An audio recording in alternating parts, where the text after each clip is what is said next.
राजस्थान के इतिहास में साहस, बलिदान और कर्तव्य परायणता का प्रतीक मानी जाती है। उनकी कहानी मेवाड़ की भूमि से जुड़ी है, जो वीरता और आत्मसम्मान के लिए प्रसिद्ध है। हाड़ी रानी के बारे में कई लोक कथाएं और कहानियां प्रचलित हैं, जिनमें से एक प्रमुख कथा निम्नलिखित है। पृष्ठभूमि: हाड़ी रानी का जन्म राजस्थान के एक रजवाड़े में हुआ था।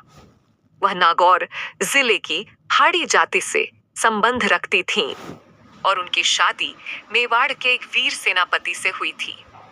उनका पति राजा महाराणा प्रताप के सेनापतियों में से एक था और उसे देश और राज्य की रक्षा के लिए एक महत्वपूर्ण युद्ध में जाने का आदेश मिला। बलिदान की कथा: जब हाड़ी रानी के पति को युद्ध के लिए बुलाया गया, तो वह अपनी नवविवाहित पत्नी को छोड़कर जाने में हिचकिचा रहे थे। उन्होंने कहा कि वह अपनी पत्नी को छोड़कर युद्ध में नहीं जा सकते। इस पर हाड़ी रानी ने पति से कहा कि उनका कर्तव्य देश और राज्य की रक्षा करना है और उन्हें अपने निजी जीवन से ऊपर देश की सेवा को रखना चाहिए।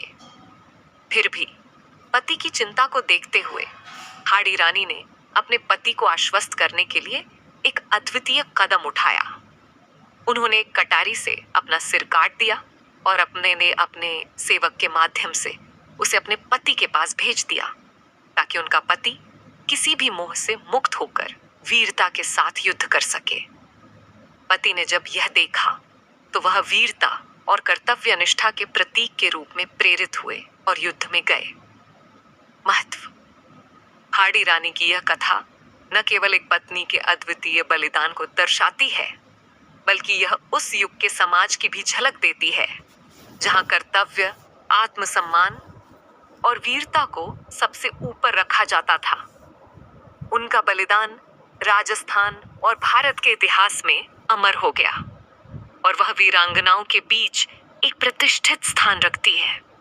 हाड़ी रानी का नाम आज भी राजस्थान के लोकगीतों, कहानियों और इतिहास में गर्व के साथ लिया जाता है।